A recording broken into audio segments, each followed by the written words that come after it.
Well, good evening, everybody. Hello, welcome back to the Top Tier Championship here, live on Twitch.tv for round 12, excuse me, of the Premier Tier season. And what a season it has been. There is a very, very small possibility that the season could be wrapped up here tonight, so long as SCI outscore VNT by at least 51 points. Now, that is by no means an easy task. I mean, they would have to score maximum points near enough, and VNT to barely score, if at all. Obviously, drivers could get minus penalties, as we have seen from a few teams this season, but nonetheless, there is a small possibility that could indeed happen, but let's wait and see. It's not likely it will. Could happen later on in the season. Either way, though, welcome to you all to the land of the rising sun here in Suzuka, Japan, for what is a fan and driver favourite, hopefully, but maybe less so in these conditions. I mean, well, Willow has certainly brought it, who is our host tonight, and we have got ourselves a wet qualifying to kick us off underway here for round 12 of the season. We will quickly, go through the point standings.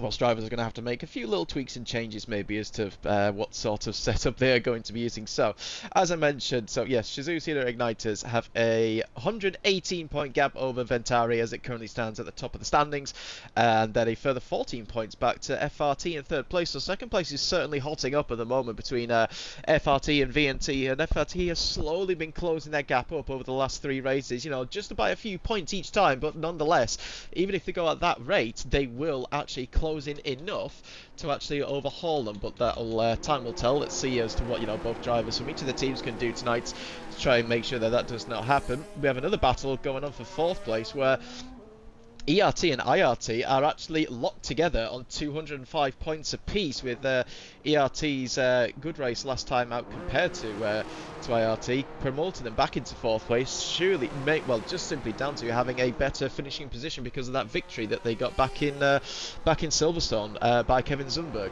So that is why they are in fourth place and IRT are in fifth. You have got TRT in sixth place, followed by TF10, Legacy Racing, All Elite Racing Team, and then Bravo Racing Club bringing up the rear on 9 points down in 10th place. But drivers are now heading out onto track. Apparently Andrea is on the soft compound tyres. That's an interesting one, Andrea. I don't think it's quite ready for the slick tyres just yet.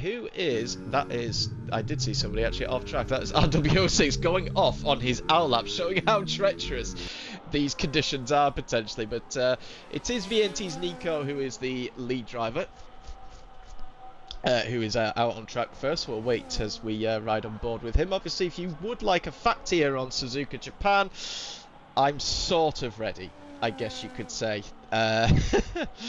We'll have to excuse me again, have to wait and see as to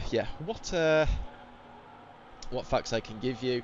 I do apologise at some point if my voice goes or anything like that. I am feeling like absolute crap.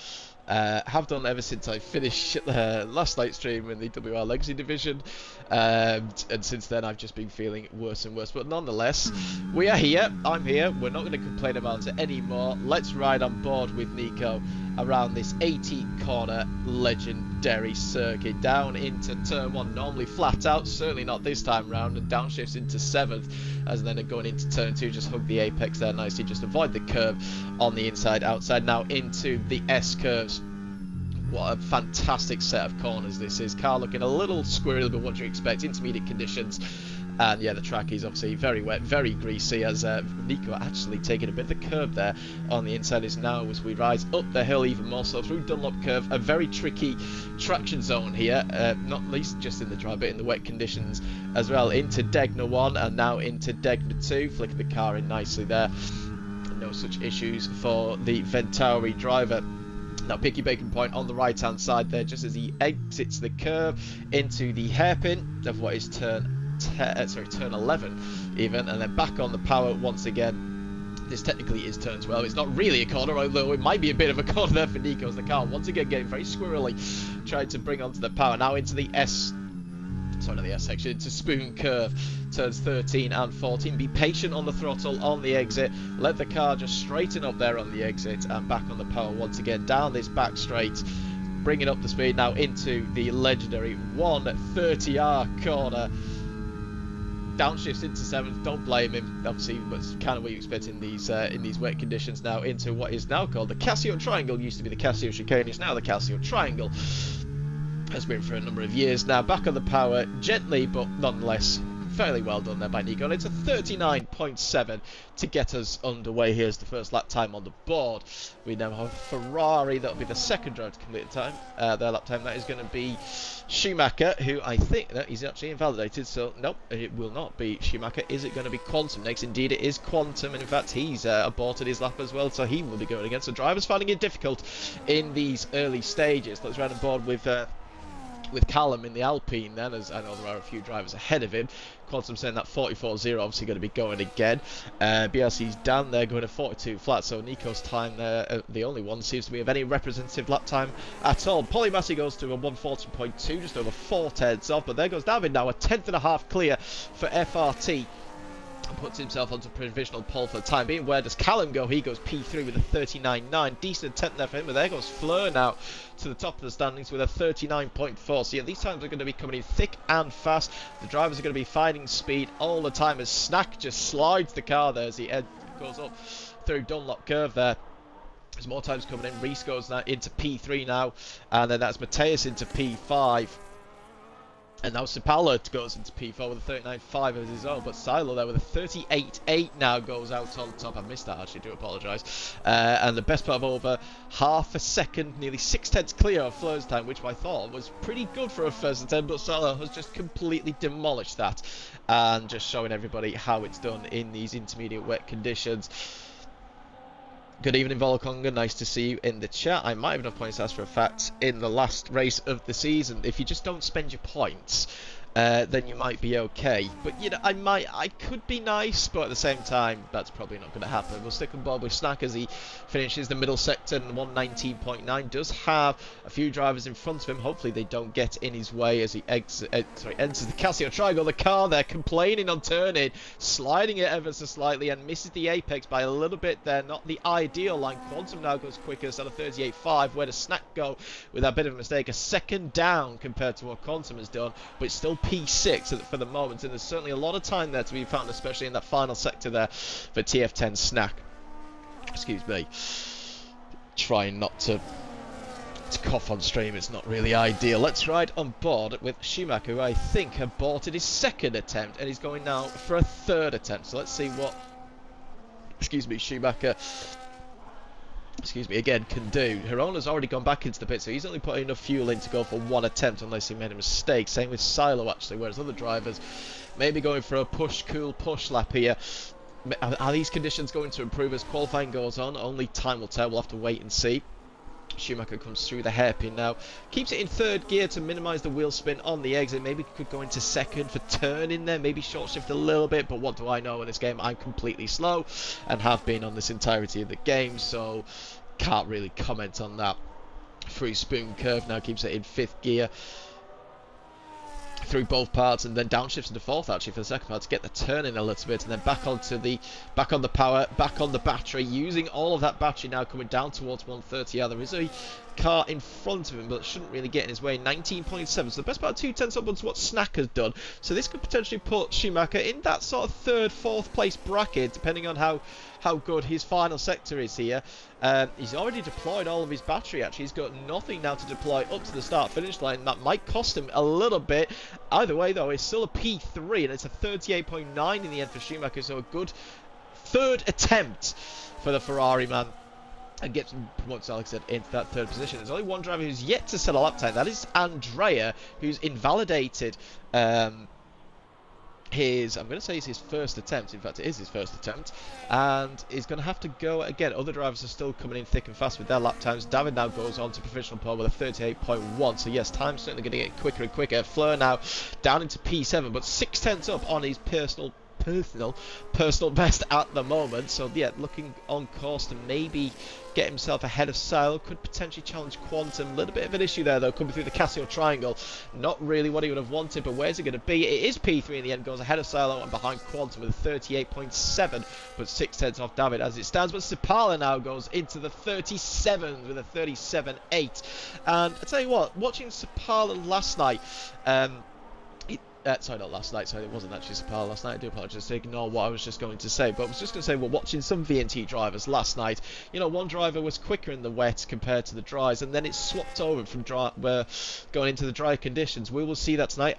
Time will only tell. One thing I can say is there seems to be a little bit more of a racing line developing. You can see the darker patches there as we were on board with Fleur. I know he's not on a lap, but yeah, track certainly is rubbering in and going a bit quicker. Polymassy, is he on another attempt? The answer is no, he is saving his battery. Let's see, so R12 6, nope, you're not on a lap. Snack, could be on a lap here actually. Let's see how he goes through the exit, the corner. Does he get on the battery? The answer is yes, he does. So Snack coming for the line. Is he going to improve on his 39.5? And does he hell improve? He goes to provisional pole, a few hundred, well, almost 200s clear of Sipala there, and goes to the top of the standings.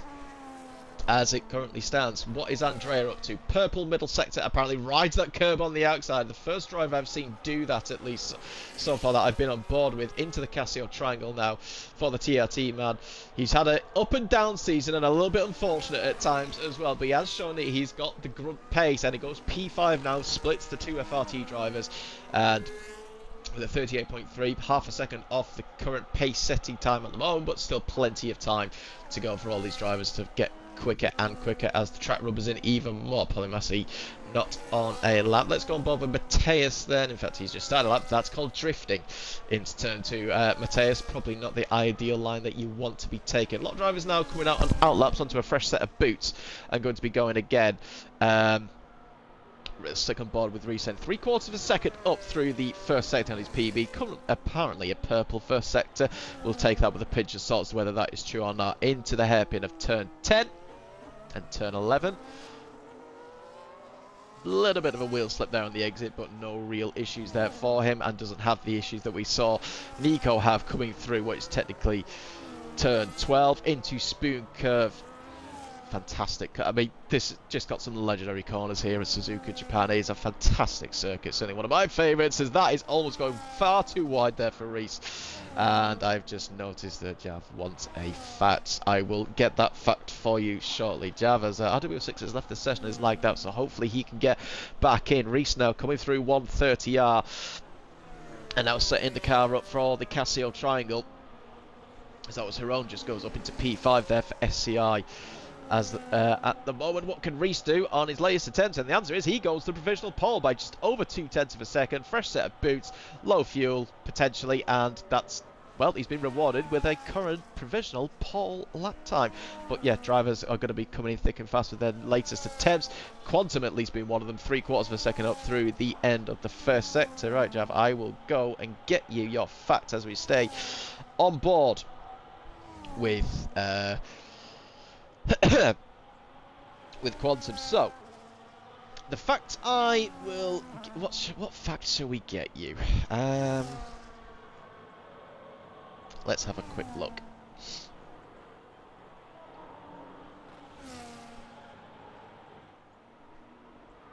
I mean, they're really just statistics actually.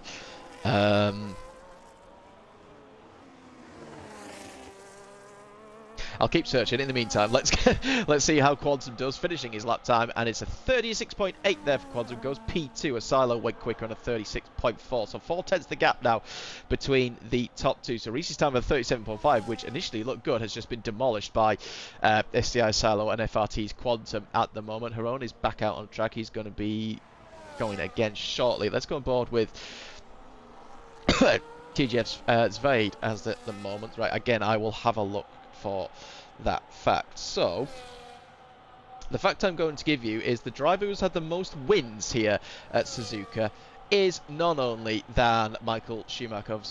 Yeah, we haven't heard a lot about Schumacher over the last decade or so, nearly, after his skiing accident, but he has 6 wins here at Suzuka Japan. Hamilton is next with 5.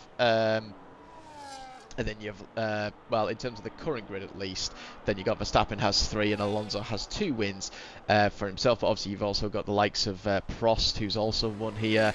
And, well, you know, the list goes on and on. But yeah, Schumacher with 6 wins, racing for both Benetton and for Ferrari. For those two combined teams, has the most wins, as right there goes into P6 in the end with his latest attempt. Not on a brand new set of boots, that was his second attempt on those at least. R12 has thankfully joined back in for his sake. 4 minutes to go, so it means he'll get at least one more attempt. Some drivers are already back out on track to go again. Some are still in the pits, just going to go maybe for one final attempt. Mateus is in P4, he's going to be waiting. Willow is in P3 now on a 37.1, and he is going to be harvesting going to get that battery back up again. How is Thomas going? And currently down in P20 on a 41.1 as it currently stands. Cheers, Smeg. Much appreciated. Jav, does Quantum ever rest? I don't think he knows what grass is, to be honest. He's just always on this game. But here comes Thomas now to the line. He's certainly going to be off the bottom of the pile, and indeed he does. Up to P8 now, and just a row behind his teammate there. So looking pretty good for them in P6 and P8, but still a lot of time still to come. A lot of drivers currently out on track pushing and going for it. Caden isn't, neither is Mateus. Is Willow pushing? The answer is no, and in fact he might be pitting. Indeed he is. I wonder if he's called that at a bad time actually, getting back into the pits. Has he got enough time to get back out again? Time will only tell. We'll have to wait and see. Mateus has actually depleted all his battery to try and get back to the pits himself, so he might have timed this badly as well. Caden might also be in the same boat here. Just going to stick on board with it. He's actually completely outbroke himself. I think Caden's actually going to be boxing. And indeed he is. So I don't think he's coming back out again. So yeah, quite a few drivers have timed this poorly and will not be going again. Zvade is going again. He's got enough fuel to go for one final attempt. But let's see, is BRC's Dan on a lap? Nope, he has invalidated. So looks like we will be going on board as Caden goes off the track at turn 1 and turn 2. Let's go on board with Zvade. This will be potentially his final attempt, unless he's going for another cool lap. But since he's the only driver really on a lap, we'll stay on board with him for now, see how his first sector is, and if he's going to be well, if he's either pushing or if he's going to be again waiting, I suppose. Let's see. The answer is he's not deploying any battery, so he is not going to be going. So let's find who is the driver at the front of the queue. BRC Dan, I believe, is the man. He will be going again, and he does have an Aston Martin there in behind, as everybody else has made their way out onto track, apart from Mateus, who I think, well, he's now left the pit lane, but has he left himself enough time, or is he kind of cooked? Is he done? Well, he's going to have to wait for BRC's Dan to get ahead, and the fact that there's 1 minute 15 left on the clock, Mateus is done. He is not going to get a lap time. So we've got 19 drivers still with an attempt at least to try and improve on their current positions. Mateus, I think he's currently up in P4, but he's just going to tumble down the field. But let's wait and see. Let's see how Dan does. On 140.2 at the moment, the best part of nearly 4 seconds off the provisional pole time set by Sile. Let's see how his first sector is, and the answer is he is pretty much a second up. So far so good here as we come through Degner 1 and Degner 2 there, taken very nicely there. No such issues there for the Haas man. And for BRC, who are down in P10 in the standings at the moment, would like to try and promote themselves up into P9 if they can and get ahead of AERT through the hairpin. No problems there for Dan. Now rising up the hill through turn 12. And rise the hill once again after the little dip down into Spoon Curve. Now, 5th gear for the first part. Does he downshift into 4th? Yes, he does. The rain definitely is getting lighter, so track conditions are certainly improving as this session has gone on. About to reach the limit now, and I can see that there is a massive train of drivers in that final sector. Are any of them going to be caught out here? The answer is yes. Andrea has not made the line, so both TRT drivers are done for qualifying, and they have timed it very, very wrong. So Mateus is P4 at best, Andrea P14 at best. I think he could be starting P20 for this race. Here comes Dan now to the line. Where's it going to be? It's P7 for him, the first driver to finish his lap time. So now we see how everybody else is going to do. It's going to be Thomas who's going to be the next driver, quarter of a second up after the first two sectors. Has used all of his battery. He's got nothing to deploy now for this short burst to the start-finish line. But where's it going to be? Can he improve it at 37.6? The answer is no, he does not. He's 600 slower.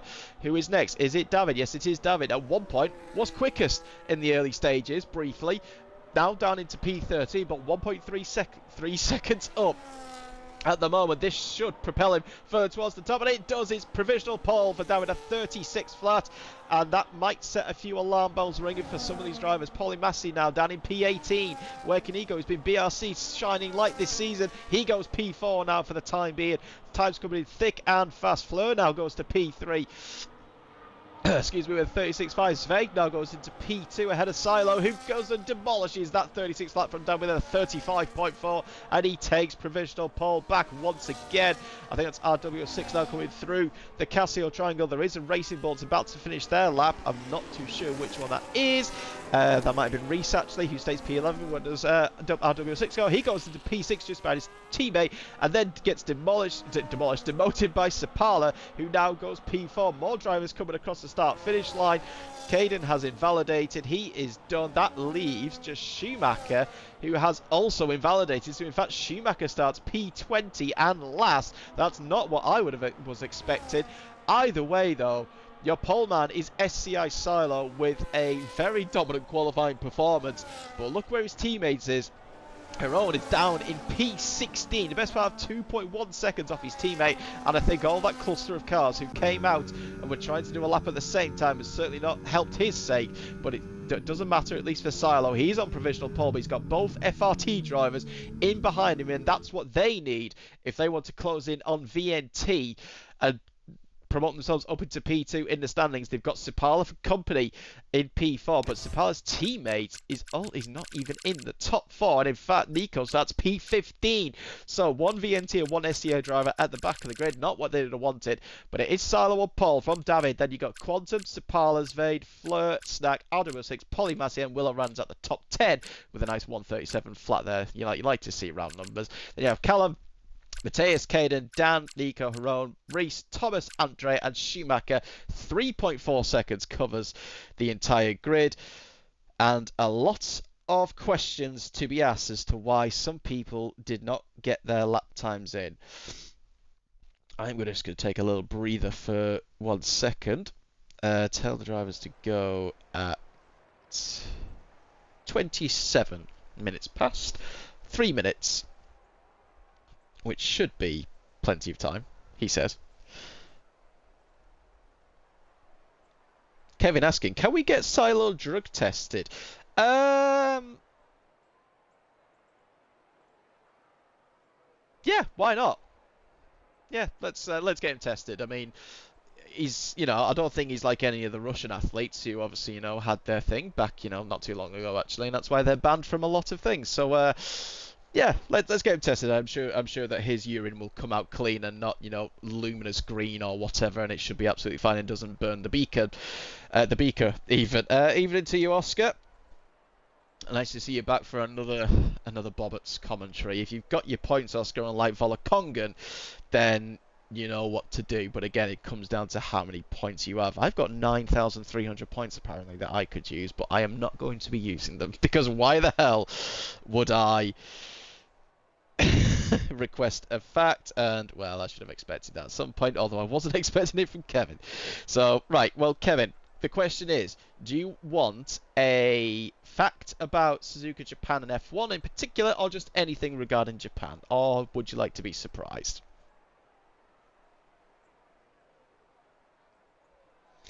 Calling Kevin the GOAT just because he's requested a fact, Oscar. Yeah, great, cheers, thanks. You're about 1,480 points short. Creative's only got 20 points. Oh, dearie me. Oscar can choose. Oh, well, that's very nice of you. Oscar, you've got 1 minute to decide exactly what you want, so I can get your fact in before we go. In fact, you've now got less than a minute. Well, do you want a F1 fact about Suzuka Japan, or do you want anything about Japan? It's kind of an open thing, really. It's either F1 related specific, or it can be, anything about Japan itself. Just anything about Japan. Okay. Right, let's quickly find one. We've got not a lot of time.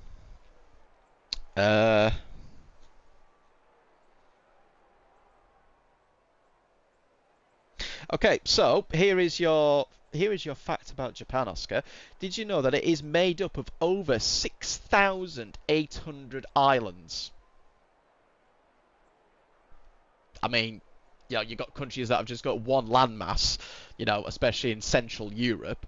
But yeah, 6,800 islands. So you could live on one island and hop over to another one, and it's still Japan technically. It could be just a different island, have a different city, different towns. The culture is going to be the same though. We'll put it that way. There's not going to be any difference on that. But I'll be honest, I didn't even know that myself. That's a lot of islands. Bloody hell. Okay, fair enough. I mean, how'd you keep it? How'd you keep a record and an eye out on all of that? Bloody hell. Oh Jesus. How'd you call a hungry hippo? We are not answering this question yet again. Either way, we're now at 27 minutes past. Drivers hopefully should be readying up. At least it's not raining for them here for the race. It is overcast, it is cloudy, but there's no wet weather around. But we'll wait and see as the drivers get ready. The 5 red lights are on here for the Japanese Grand Prix. It's lights out and away we go, and a decent start there, it looks like, from Silo. A lot of shaking around in the midfield, actually. I don't know if there's a bit of contact, but it's a great start from Silo. No such issues for him, and he stays ahead, and he gets ahead of David actually in P2, and Quantum's actually been displaced by Sipala already, and Alsvade is fancied his move around the outside of turn 3 there, but in the end has to stick in behind. Going into the mid-pack, that is Mateus trying to gain some places. He's on the inside of Polymassi there, coming through the last part of the S section and up through Dunlop. Around the outside he goes. That's a great attempt there from Mateus. Goes up into P9 ahead of the Haas driver. More contact, and we're still side by side in behind coming through Degner. What a Degner 2. That is an Alpine of Callum, who's been sent off onto the curb. That could easily just unsettle the car. You can get stuck on that so easily as well. And he's lost a few places as a result. Now coming under threat from who is that? Oh, that's the McLaren of is that Andre? That's Mateus, who's had a good start to this race, and he's now, all that good work has come to no avail, and he's been sent to the back of the field, and he's got it all to do. His teammate in P15, TRT, having a little bit of a shocker here, but down the inside goes Andrea on BRC down, but he's gone wide through the spoon curve and then cuts across in Rome for good measure, who in turn, but oh, that's the Haas into the wall, and it's Reese as well for Racing Bulls, and that is, well, that all started from Andrea sending it down the inside of Spoon Curve and set off a chain reaction. And will now put the detail on after just that was absolute carnage. Oh my word, Schumacher on soft tyres. Are you mad? Yes, he is. But he's got himself up from P20 up to P12. Now looking for P11 on Caden, who's on the hard compounded tyres. Does he send it down the inside into turn 1? Yes, he does. So Schumacher already up into P11. What a great start it is there from him. His teammate now trying to go side by side with RW6, but nothing coming there. Reese goes into the box to change his wing. No real surprise there. And he's now having to go into a set of medium tyres. And, well, he's going to have to hope for a safety car to get himself back up into the top of, well, if he wants any chance of points in this race. Out in front, Silo still leads the way. For David in P2, Gap is now near enough 9/10 and now a second already. Silo is on the afterburners. There was a mistake there from David going into Degner 2. That's allowed Sapala to close right up to him, and he's lost even more time. And that, well, there we go. DRS is broken. Silo will just pull away. And, well, I think, well, unless it's a safety car, that could potentially be game over already. Quantum there in P4, Swade in P5, Fleur running in P6, from Snack in P7, and that is down at WL6. Where's he gone? He's now been sent off at Spoon Curve, and, well, that's the second. Funny, actually, we were talking about this in the chat about it being a clean race, and he's now been disqualified for driving the wrong way. That's, oh, wheels gone. Oh, dearie me. That's unfortunate. That is very unfortunate. Technical gremlins in this game, why are they still not fixed? I do not know. Either way, we have a virtual safety car. The virtual safety car has been deployed, so does anybody take a chance on going into the pits? I mean, it's very early, end of lap 2. There's probably not going to be any takers. I mean, Schumacher may have been the only one being on his soft compounded tyres. But you're not going to get hard tyres at the end of this race, not round here. That is just not going to happen any day of the week. Either way, does negate the race. Drivers will probably get back up underway very, very quickly because there is, well, everyone's moving. There's no wings or anything on track, I'd have thought. But still, that is, yeah. As I was saying in chat, we did say about there hopefully being no incidents. And what have we seen? We've seen a few of them already. As we can now get back underway, green flag conditions.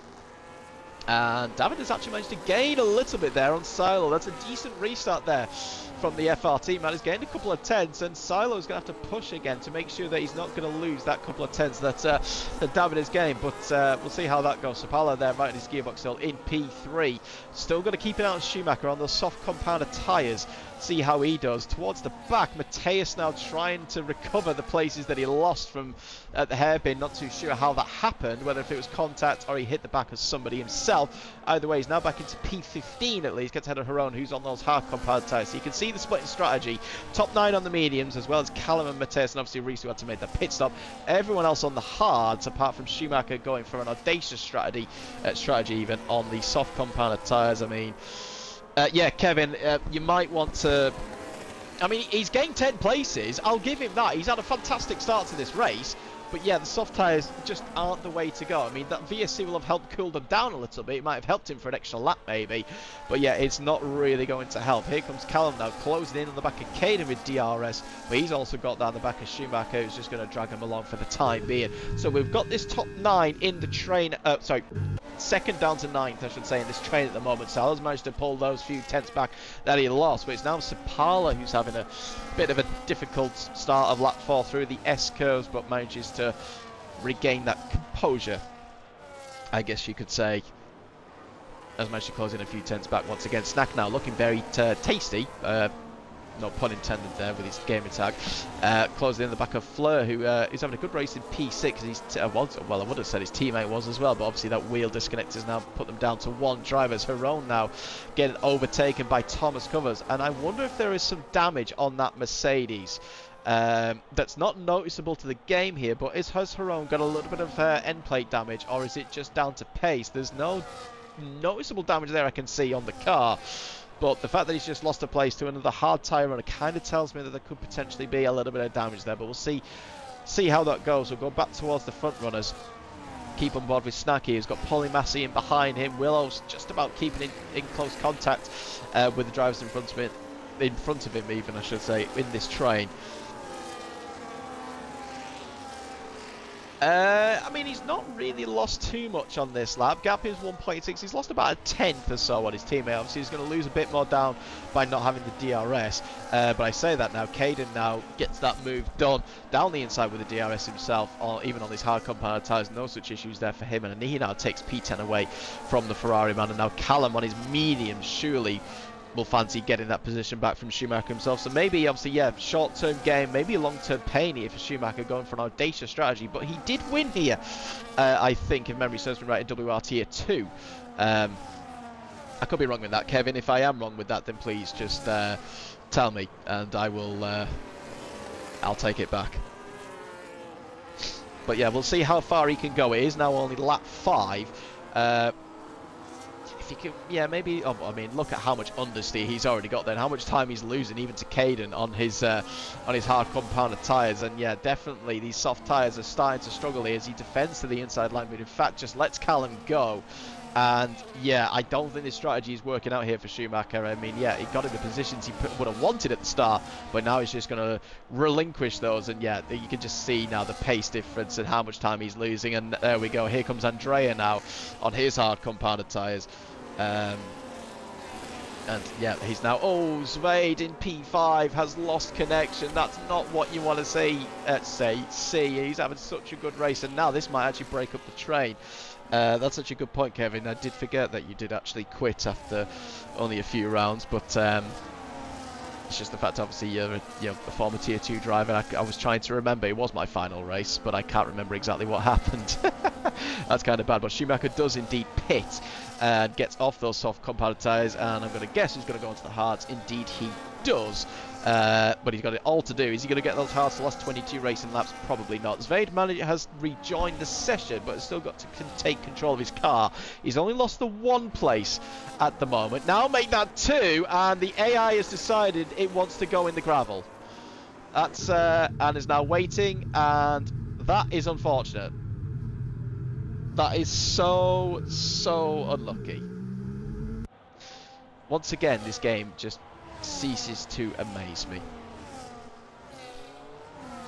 Anyway, back with the action. Let's go on board with Polymassy in P7 now for BRC, and like I said, has been BRC's really only shining light this season from the difficult season that they've had.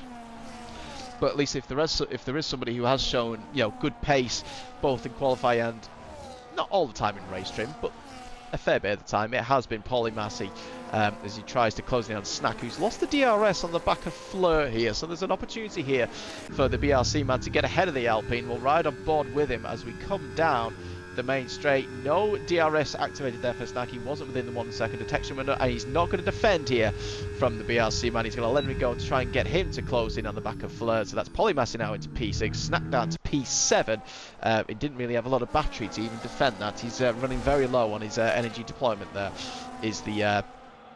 Is the LP man. Willow in behind him now in P8, and now there's a 2-second gap now back to this next little mini train, which is being headed by Caden from Callum, Andrea, and then Nico, who's still only in P12 and has not really he's on the hard compounded tyres, but not really gained any time. I suppose he's avoided the incidents and carnage, but not really ideal there for him. As that is Mateus, and that is Mateus now with his next incident and his next difficult part of racing, and he's come a cropper at the Dunlop curve there.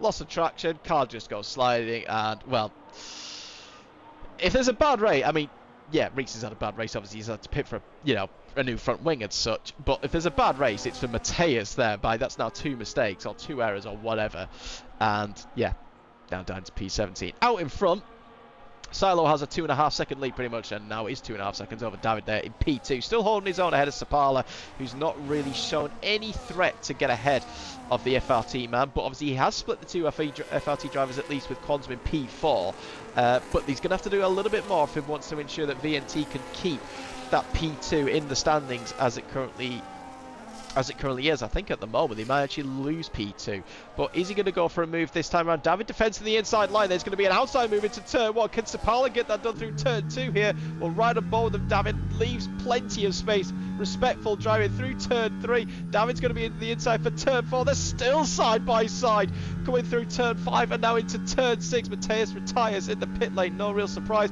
but we're still side by side through the entire first sector. This is good, hard, clean racing between the pair of them through Dunlop curve now. Sapala's on the inside, but David's going to be the inside to Degner one, but round the outside goes Sapala. That was amazing racing between the pair of them. Respectful, it was clean, and Sapala gets the move done. He gets into P2. David now demoted to P3. Quantum now much closer to them in P4, but that was fantastic between them. Silo was 1 GG's. Yeah, they've lost nearly a second through their battling. I'm surprised like Fleur didn't close up even more on the back of them, but still, that was great racing between the pair of them, and kudos to them for keeping it, but not taking each other out. Actually, there could have been a couple of points from wheel to side pod contact there, but either way, they've kept it in a straight direction and they're still going, and let's hope we can see more of that. Quantum now closing in on the back of his teammate. Could we see a bit of a swap over between the two drivers? Probably not, but considering they're both going to have the DRS on one another. And onto Sapala as we start lap 9, nearly a third of the way into this race already. In behind, Polymassy closing in on the back of Fleur, who did have the DRS up to Rover, goes wide through the exit of 1 into turn 2. So now goes for a very early pit stop to try and gain some of that time back that he lost from his disconnect, and the AI deciding he wanted to go into the gravel. But Caden now on his hard tyres, you can see that gap reducing onto the drivers in front. These hard tyres are now certainly the quicker tyre. And in fact, has now got within that 1 second, and he's dragged Callum and Andrea along for the ride as well. So going pretty well here for Caden as it currently stands. And that is Callum going wide at Degner 1. You saw it there from the camera angle perfectly, and he's got the first 3-second time penalty of this race.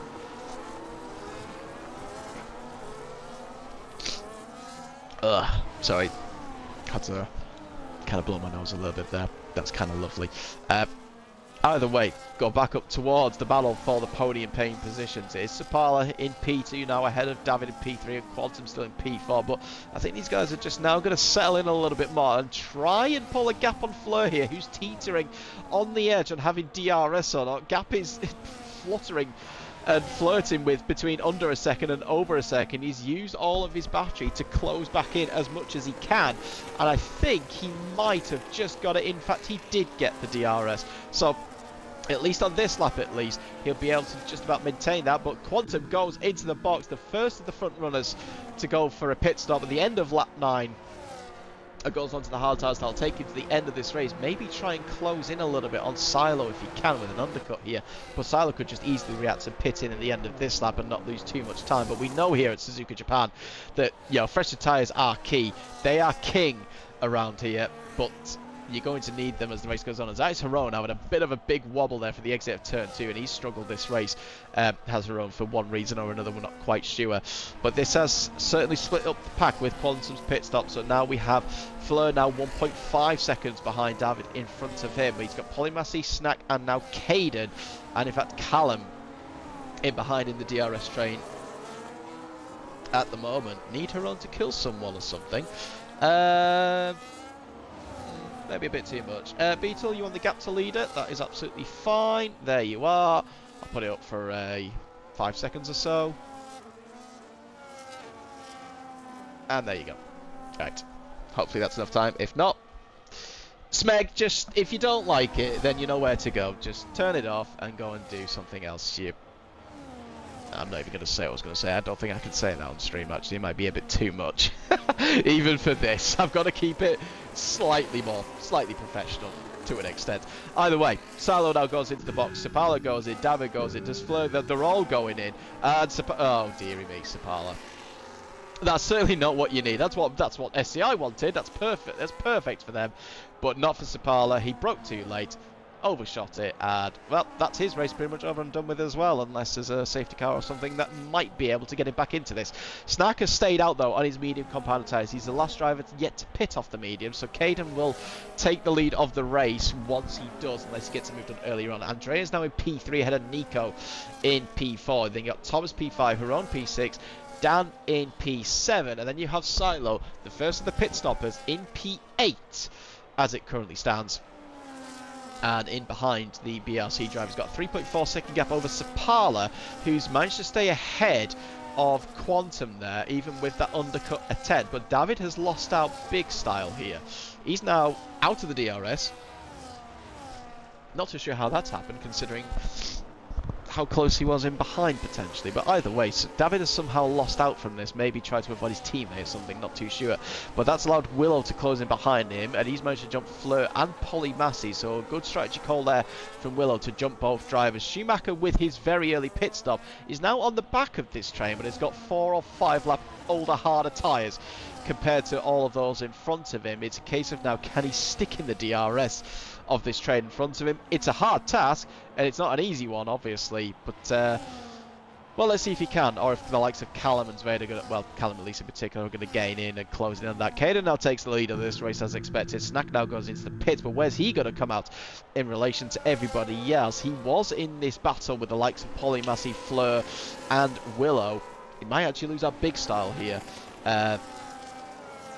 Could Snack, but he will have at least the freshest tyres. Schumacher now picking up a 3-second time penalty, the second driver to pick one of those penalties up. Here comes Snack now out of the pit lane, and the answer is he's going to be at least ahead of Schumacher, or is he? Yes, he is. He's at least ahead of Schumacher, because if he was behind him, that's certainly not what he would have wanted. But he's at the back of this queue now, but he, like I said, he's now got the freshest tyres, so watch him. Let's keep an eye on him as, you know, going to the latter stages of this race. He might be able to gain some of those places back, but it's, you know, it's going to be a little bit of a tall order for him. He's got quite a few drivers he needs to pass. Quantum closing in on the back of Sapala for what is P8, but a net P2 overall. And he'll know that obviously he can see that Sapala has that 10-second time penalty. That might actually mean he might just stick in behind him, and he might not even bother to go for an overtake. Obviously, Silo is the best part of 4 seconds up the road now from Sapala, and 4.5 seconds near enough ahead of Quantum. So the race victories probably isn't there for him, but certainly a double podium is still on the cards here for FRT now, so long as David can keep up the pace. He's got Willow, though, in behind him, who's having a good race of his own here. And Finley has requested a fact. Right. Finley, what would you like? Would you like a F1 related fact about Japan, or just anything about Japan?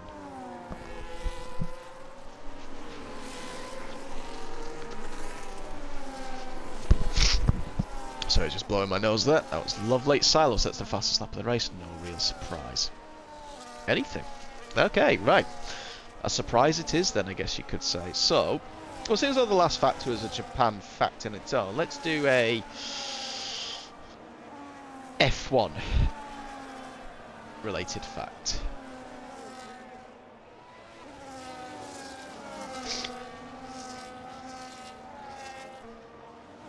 So, in the entirety of the Suzuka Japan circuit, at least, because obviously we have also had Fuji host a race here in Japan before. That was back in 2007, 8, I want to say. The Drivers' World Championship, including the 1995 Pacific Grand Prix, has been won and clinched 13 times overall. I'd like to say when the most recent one was, but I can't remember off the top of my head. Either way, that is your fact. 13 times the Drivers' Championship has been clinched. Could it be done again this year? But no, it will. Obviously not. Because obviously it's now been moved, you know, from being at the end of the season towards the beginning of the season. So it's probably not going to happen again unless it moves back to where its original position was towards the end of the season. Either way, I hope those 1,500 points were very well spent. Let's now get back on board with the action. Silo has now passed his teammate, and Thomas Covers is now going to go and move on Nico, who just kind of lets him go really there. 10 lap fresher, hard tyres, no real point in defending, and that is moved, done and dusted. In behind, Sepala and Quantum now get ahead of the last of the hard tyre runners yet to pit, and that is Dan, who has a massive snap of oversteer coming out of the exit of turn 2 there. That almost could have collected David there, who was just trying to avoid him and maybe trying to get a move done, but now he's going to be stuck behind him coming through the end of this entire first sector, and he's got Willow there closing in, hand over fist. So this 3-car battle now for P9, 10 and 11, different strategies being played out here. Fleur has actually lost a fair bit of time on these guys. Not too sure where that's come about or how that's happened, but either way, yeah, Fleur has lost some time. He's trying to gain it back up again. Here comes David now down the inside into the hairpin, later on the brakes, gets the move done, and that just opens the door for Willow there. Didn't have to do anything different, just the door was there, open on the inside, gets the move done, much better traction. Both go ahead of Dan. That's P9 and P10 now for the pair of them, and their battle can now continue out on track for what is actually a possible podium paying position here. For these two drivers, they could be battling here for the final step on the podium with Sepala's penalty as it currently stands. Heron now trying to close in on the back of Thomas, and he's got Nico in front of him. Oh my god, that was almost contact there between Heron and Thomas Covers. These three battling it out for, well, obviously what is P4, but it's what's really going to be the back end of the points at best here for these three drivers. Here comes Thomas Covers now with the DRS, bit of overtake, and both he and Heron go ahead of Nico there. Couldn't really defend that. He's actually got a full battery, does Nico, but he's not interested in the slightest on defending from those two, and they now go up into P4 and P5, but they're now going to have the next set of drivers closing in. That is Sepala and Quantum, and well, there goes Sepala. He gets the move done, his teammate just lets him go, and then gets back on the racing line to split him between Sepala and Quantum is going to be very frustrated with that. I mean, yes, oh, that's Mateus has left. Oh, he did retire actually, fair enough. But there goes Quantum, tapping the back ever so slightly of Nico. This is probably why Nico has saved his battery. He wants to defend that position as Quantum locks the brakes there. The car goes drifting into the hairpin. He's actually somehow got the car stopped. He got the traction. He's got what he needs. He's on the inside through turn 12. But it's going to become the outside into the first part of Spoon Curve here. And still, that Red Bull has stayed ahead. Look how much time he has lost to Sepala as a result. It's about 3 seconds nearly. This has now brought his teammate into play as well, but look at the battery difference between the pair of them. Well, here comes the slipstream now into 130R. Quantum's just going to try, he'll have to try and get moved on here at the Casio triangle. Andrea pits from second place, but there goes Quantum. Going to get a bit of a switchback here on the Red Bull. Does he get it? He's on the outside. Doesn't go for the switchback. Just gets much better traction, and eventually he gets the move done. Nico now is going to try and go for a move, or is he? He's going to try and now defend from the second FRT driver, David. But David with the DRS had the battery himself. He's on the inside of turn 1. He's got the better grip. He goes through. Here comes Willow now down the inside of turn 2. And actually, that was the easiest move out of all of them. And Willow gets the move done. He's now up into P8, as we've now had Thomas Cummins has lagged out of the session, and Schumacher is now retired after his poor strategy call. Yeah, the 2-stop was just definitely not going to work on pitting that early. Yeah, just did not work at all for him.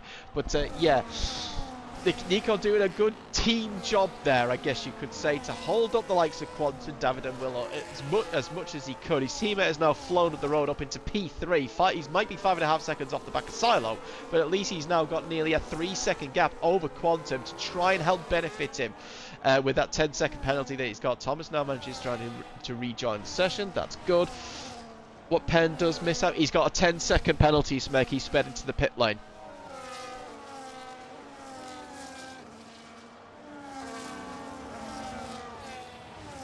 Giving up his... I know, it is genius, yeah. Yeah, not too sure as to why they did that, but either way, that's what they've gone with. Caden now relinquishes the lead of the race that he's had for the past 5 laps or so. Silo now retakes the lead of this race with 11 racing laps here to go. Sapala will go into P2. Caden will obviously go into his medium tyres. And now it's going to be a case of where will he come out. Haron stays out for another lap. Her own having a bit of a not a great race, we'll just put it that way.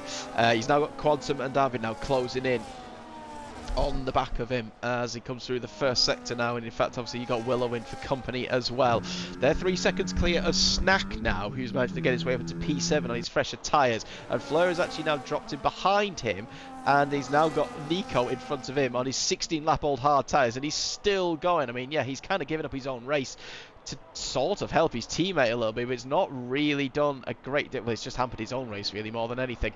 Caden has come out in P12 on his fresh mediums and only 2 seconds off the back of this train for what is for P8. Round the outside goes Fleur at the hairpin. He's just got much better grip. He's going to have much better traction and should get this move done and dusted coming through turn 12, and indeed he does before Spoon Curve.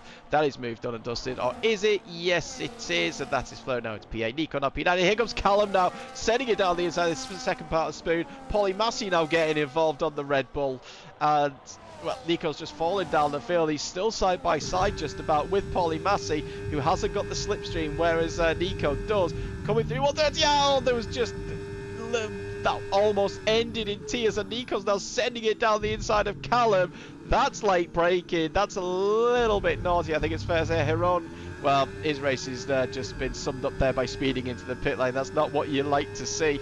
Either way, Nico and Callum with their shit, I was going to say freaking shenanigans there, have cost each other, and Caden just said thank you very much, and he's now got himself up into P9, and he's now going to set his sights on Paulie Massey for P8. Callum is going to be absolutely livid here with Nico. He's trying to get a move done once again, but there's that door has just been shut again.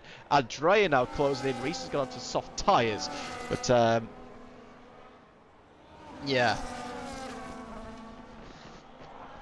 not really not really ideal. Thomas Covers now getting a 3 second time penalty. That is Andreas sending it down the inside of Callum into Degner 1 and just kind of, well, shoving him into the gravel really. That's a, I mean, it was aggressive, but there's aggressive and then there's clean, and now Andrea hits the back of Nico for good measure. I know he's on brand new medium tyres, but yeah, getting a little bit messy and a bit argy-bargy. Yeah, cheers Andrea, that's yeah, probably exactly what you want to see. Now he tries to send it down the inside of Spoon on Nico, and well, he tried to force a gap there that just wasn't really going to open and has to stay in behind. I'm going to stick on board with these because I just can see it could just be probably going to be a big accident at some point. Here comes Callum now, as Andrea's got the move done before 130R. He wants to stay ahead of this Red Bull as much as he can. Oh, Caden with his penalty. Oh, that's just ruined his race a little bit there with his brand new medium tyres. Does Nico now finally pit? No, he's going to stay out and just ruin his race even more.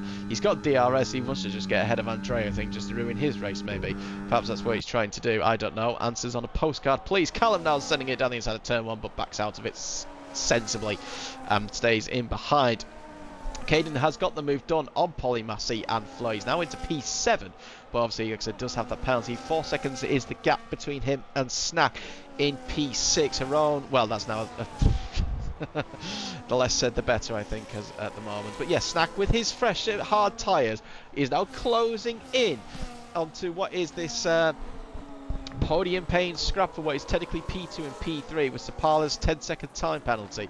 Quantum in P3 ahead of his teammate will just want to drag his teammate as much as along for the ride as much as he can, so he doesn't come under threat from Willow. But obviously there is the fast charging Snack that's coming in on his fresher tyres, so we'll keep an eye on that as the race progresses.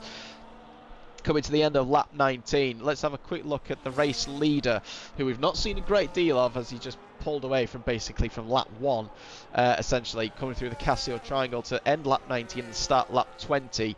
And well, let's see, there's a 130.4 there for Silo on that lap. As for Sapala, it is a 130.6, so 2/10 quicker Silo was to Sapala on that latest lap, just showing why he's got all this extra pace. David now getting out of the slipstream of his teammates to try and cool the engine a little bit. Yeah, engine temps are certainly going to be a thing. Sticking it behind the car in front. Nico now finally goes into the pits. Question is, does he retire or does he pit and continue? It looks like he's going to pit and continue, but yeah, his race is done and dusted. He's done the, I guess, done the damage that he kind of needs to do, really, to yeah, hold other people up, I guess you could say, to an extent. Gap to really, Beetle, you want the gap to leader again? Bloody hell, this is the last time I'm doing it. There you go.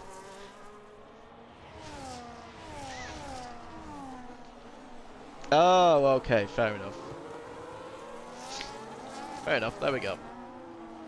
Right, so that is the gaps, that is what, so yeah, you wanted to see how Fleur is doing. So the answer is, well, he's outside the 10 seconds. So as it currently stands, Sipala will finish P6 because of Caden's penalty.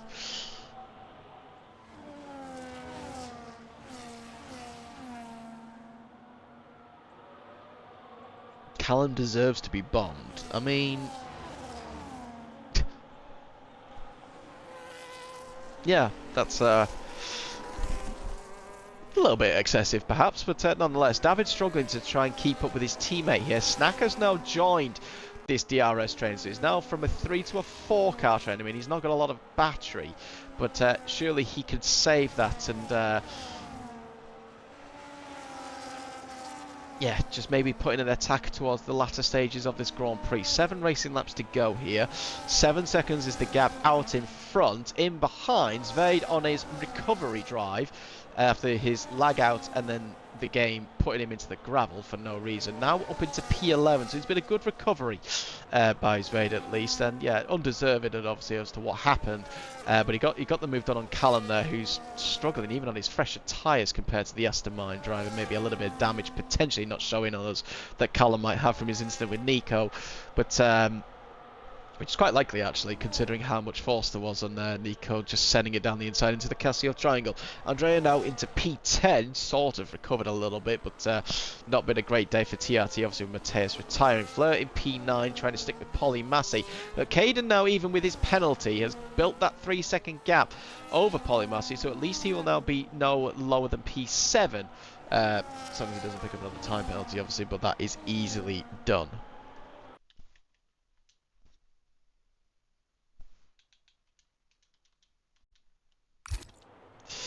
Yep, I've just noticed them in game chat. Thank you for pointing that out, Beetle. Do apologise if I put anybody off there. I shouldn't really have created a new party between qualifying and the race, but I completely forgot.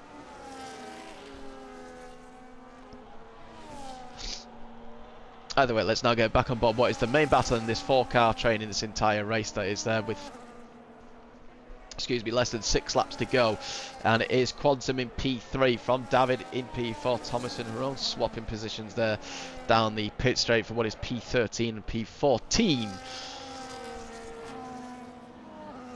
at the moment. Beetle, you getting forced to race? That'll be fun to see. Yeah, what do you come and do? What do you come and do next week? Because why the hell not? That might be a little funny. Although maybe not as funny as me racing. That's probably not going to happen. But yeah, Quantum in P3. He's got to try and hope his teammate can stick with him. He's got to maybe not use that battery, and David's going to have to use that battery. Ensure he sticks with that 1 second, which he is now doing. Does gain a couple of tenths back, and we'll get a little bit of a obviously we'll get the slipstream now out of Spoon, curving in towards 130. That'll help him and at least keep Willow at bay. But Willow's pace, even on his older tyres, has been very, very good. It's been very solid. As long as he can keep that going, that'll keep Snack at bay. But now we have a 5th entry into this train. It is the man with the penalty, but here comes Caden on his medium tyres, now closing in onto the back of these guys, and he is going to have the DRS now himself for these final few laps. Polymassy and Fleur in the background there look quite close to one another, and could potentially be a move going on here for Fleur on the back of the BRC Haas driver. Here he goes with the DRS, with the battery. Can he get the move done before turn 1? Round the outside goes Fleur, and he gets P8, and a Polymassy just about cuts across his nose there going into turn 2, but gets the move done. It's P8 now for Fleur. Callum gets the move done back again on Zvade for P11, but does have that penalty. Yeah, good move there from Fleur, and promotes himself back into P8. Gap 7.6 seconds out in front between Silo and Sapala with 4.5 laps to go here. In this Japanese Grand Prix, round 12 of 15 of the season. We only have 3 rounds left to go after here tonight. It's what has been a enthralling season for the most part, at least, but not without its controversy and not without its incidents. None the least tonight. We're certainly going to have see some inquiries after this race, but let's wait and see. Snack now has saved up more of that battery and is now potentially in a position to get a move done on Willow in front of him, but he's lost a bit of time coming through Spoon Curve there. In fact, if anything, Caden is the one who's now much closer to him than to what he was to Willow previously, so it's a bit difficult though sometimes to follow these drivers in that middle sector. Even with with no DRS, and even with the slipstream, it's just not really of any benefit. Bit of a wiggle there though for Snack, loss of traction, and does that allow Caden a chance to make a move? The answer is no. He's just going to stick it behind for the time being. Oh, for God's sake, Kai, really? You asked for a fact this late on in the race? Random fact, okay. Right, we'll just do a random Japan fact. Since we've done F1, then random, then F1, we'll do a random Japan fact overall.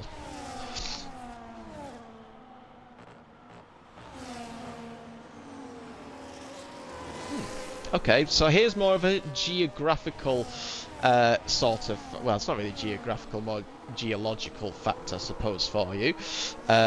Did you know that Japan has 110 active volcanoes?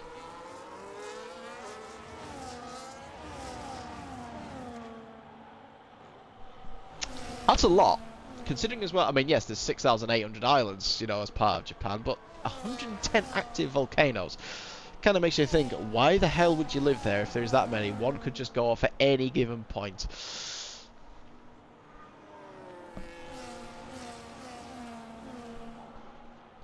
$20 to 1 odds of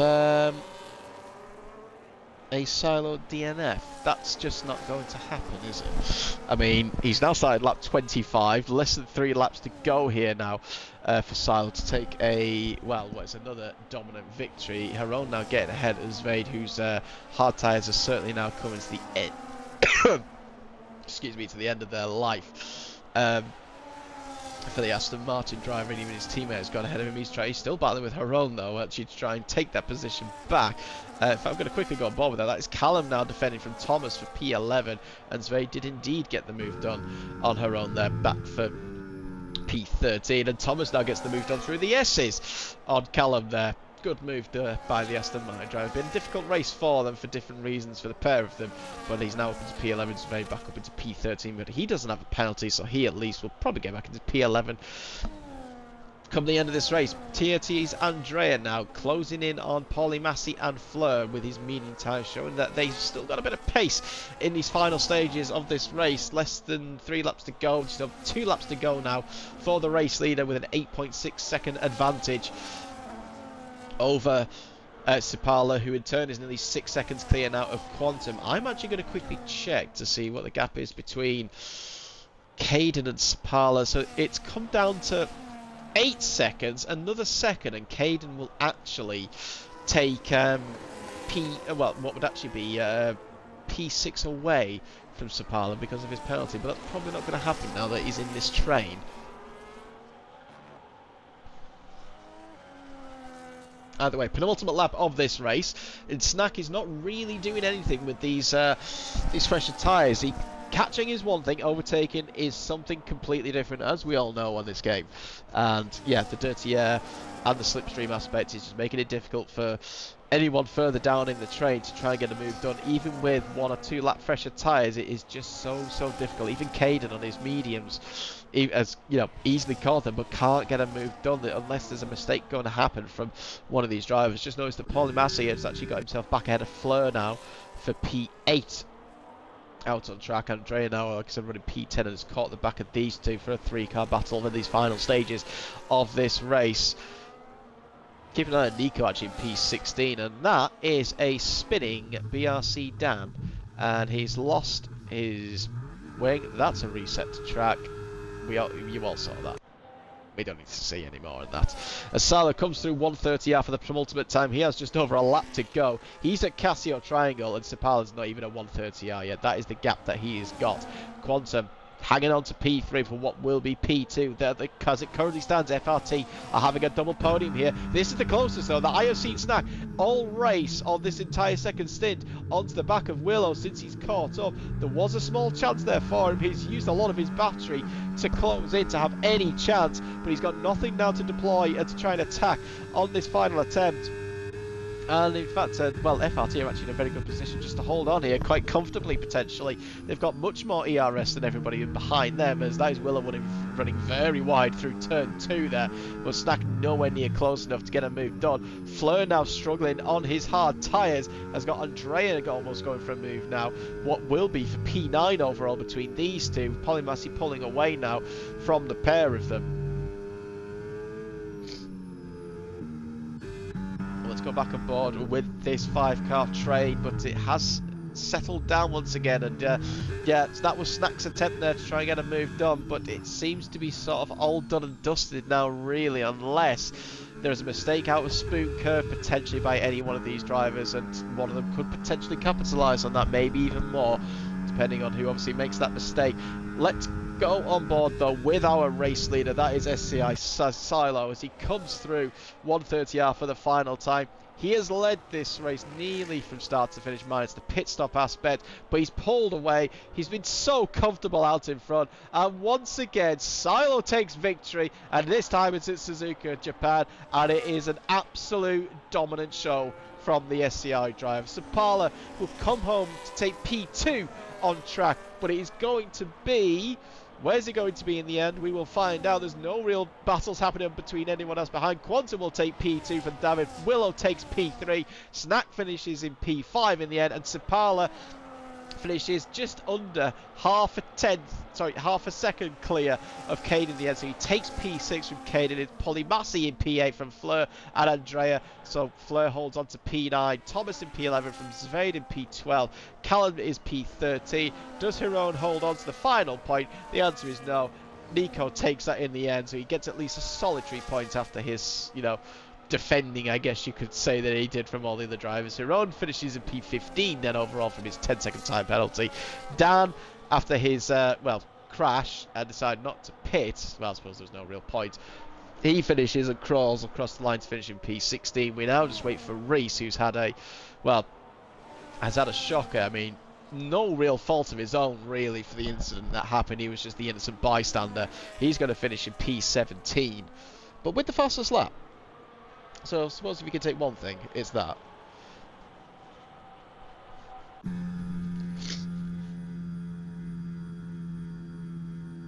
But that was round 12 of the season, and obviously because of the results, the battle continues, or the championship at least extends into next week for round 13.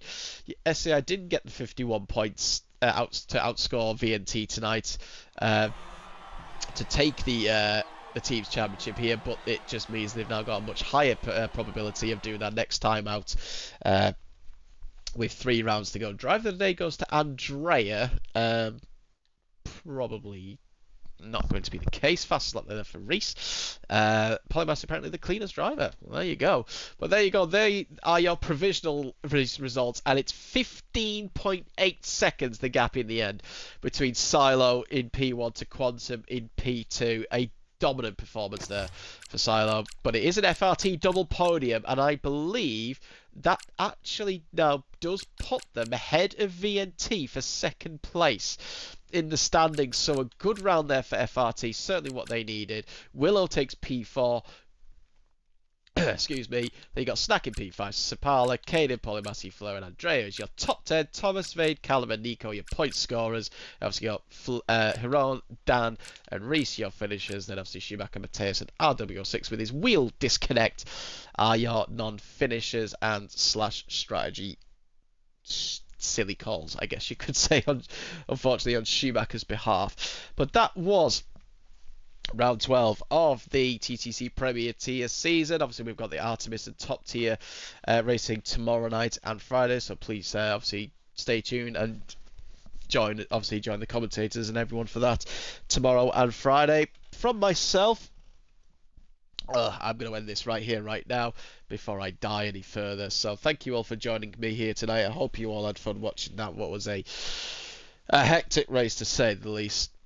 But from myself, Mr. Bobbett's here in the box for you tonight. Thank you all very much for coming. We'll see you again. Enjoy the rest of your day, guys.